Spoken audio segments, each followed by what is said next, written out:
It may come as a surprise, but the GOP and their supporters weren't always against abortion rights. 3 years after Roe v. Wade, a landmark Supreme Court case that made abortion legal in the United States was decided, public opinion polls actually showed that, on average, Republican voters supported abortion rights more than Democrats. Well, historically, neither party was really pro-choice or pro-life, and there were politicians in either party who could be found in each camp. So there were lots of Catholic pro-life Democrats, like presidential candidate Joe Biden at one time, opposed abortion. Republican First Lady Betty Ford called Roe v. Wade a great decision.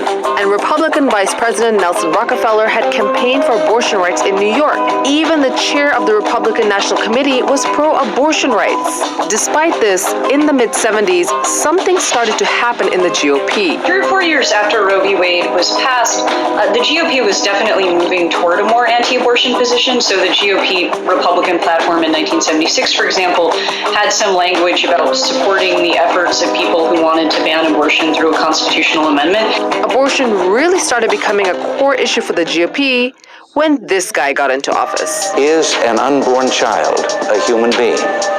I happen to believe it is.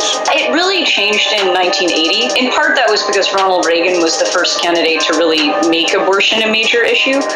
He was trying to capitalize on something that I think Richard Nixon had identified earlier in the 70s, which was that there were lots of traditionally Democratic voters. These were often Catholics or evangelical Protestants who were blue-collar, may have been part of a union, generally voted for Democrats because they thought the Democrats fought for the little guy. And Reagan thought that those voters could be peeled off if people in the GOP appealed to their views on issues like abortion.